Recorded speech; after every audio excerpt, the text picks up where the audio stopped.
Good morning. How are you today? Beautiful out here. Comfortable. Sun is out. Can't beat it. I take some encouragement from the fact that Pence is putting together an operation to run for president. He hasn't declared, but he's all but declared. He has a new podcast. Everybody should have one. Everybody talking to me, listening to me, should have one. Who could possibly be without a podcast? And his theory, he's doing speeches, he's meeting with people, he's getting fundraisers, he's got a foundation to back him up. And I guess his theory is to try to push Trump out of the race or to be ready if Trump doesn't go for president in 2024. Now, we know Trump has been kind of chewing on the bit to go forward, and he's been encouraged not to do so because of the legal ramifications of that for equal time and things like that.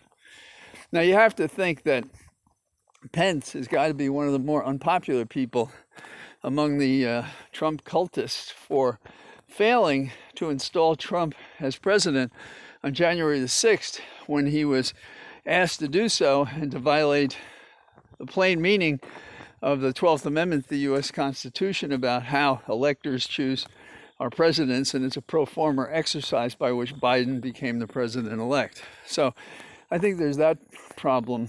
But my view of how Trump politics works now is that I think it's hard to tie the tin can to a candidate, but you can tie the issues to a candidate and you can tie their bad demeanor to a candidate, meaning disinformation. So, for instance, in California, when there was a recall effort for Newsom, what defeated them? Well, there are a variety, but one of them, I think, is that they had the wrong issue. They're attacking Newsom in that effort for trying to fight the pandemic and for having what they considered too stringent directives to do that. Well, the people didn't think so. As much as there was difficulty with the pandemic, they were just glad that he was fighting for it. And they're very suspicious of anyone who wouldn't. So that was a factor. Now, we can oversimplify. It was also California, heavily Democratic. Newsom raised $200 million and change to keep his seat. Republican donors, the big donors, they thought they'd be wasting their money because they weren't sure they could win there. And I think they figured they'd wait till next year. But of the lessons learned, I think the thing we learned from California is that tying the candidate to a Trump issue is what helps defeat the Trump supporter.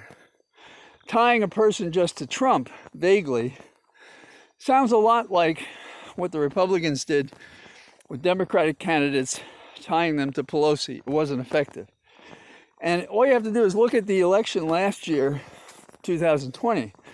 And what we had Trump losing congressional areas himself in the presidential race, but Republicans were winning against Democrats as Trump was losing.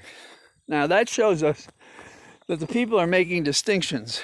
And so if you don't forcefully make the issues and the voters don't support them, this combination is deadly to a Democratic candidate. Now, the other issue is if the person you're running against is a Republican and they have the crazy demeanor that we've seen, for people like No Jacket Jordan and so forth, that also cuts against the candidate. Now, I'm interested in it, of course, as is the nation, for the race in Virginia for governor. McAuliffe was governor once before. He couldn't succeed himself, but after a sabbatical, he can come back and run again. He had a very good record. He was more moderate than some of us care. But in Virginia, that's probably a good thing in terms of electoral success. But he's very close to Youngkin, who's the Republican, who has embraced Trump, tried to dodge the truth about his positions, caught on tape saying what he thought about some propositions, saying that once he gets elected, then he can talk about it, or once he got into the general election, he could talk about it. But he has money and he has visibility, And tying him to Trump is not as important as tying him to those people who oppose vaccines and those people who don't think we should teach history that involves racism in our schools and those kinds of issues. Also, McAuliffe has been more conservative than I would like on some of the national issues, but that's his perception of what he has to do to get elected. So it also shows he really does believe he's in the race of his political career, revived by this race, and we're going to have to get out and vote for him. And so you Virginians out there, you can vote now in Virginia, or you can ask for a mail-in ballot by October the 22nd and vote from home, if you do it in a timely fashion. Offshore, we have a report that the Afghans were not so happy with us being there, so they're not so unhappy that we've left. Apparently the crossfire and blowing up their villages and stuff was not a popular act. No surprise. But, you know, it's like Cheney when we were going to go to Iraq. He says, they'll be dancing in the streets for us. Well, they didn't. And it's understandable why they didn't, especially when you consider that we went into the wrong nation state to assert ourselves.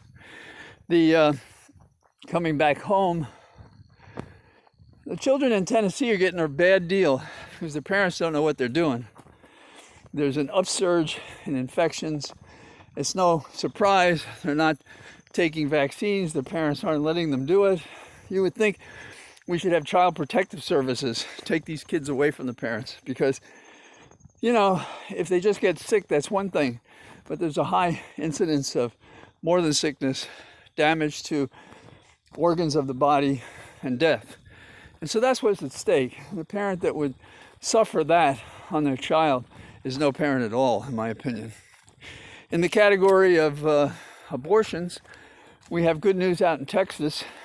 A judge appointed by Obama ruled that there should be a stay and that the law basically violates Roe v. Wade because 6 weeks is too short because of the pre-viability period extends to 23 weeks, if I believe. And so that issue will go up to the circuits, I'm sure, and hopefully the stay will be upheld because it's not just so controversial, it's so outrageous. I have mentioned that I'm a signatory to a beautifully written brief in the Mississippi case. The argument's going to be heard on, I believe, December the 1st, and I'm hopeful that that will set, by the give and take of the participants in the oral argument, encouragement to assert Roe v. Wade and not to dig out some BS political exception that overturns Roe v. Wade. But so there's good news. We have our friend Pence confounding the Republican side of the aisle. And we have a pushback already in federal court on the abortion craziness out of Texas. So, some good news today, and I look forward to talking to you tomorrow. Be well. Enjoy the day. Bye-bye.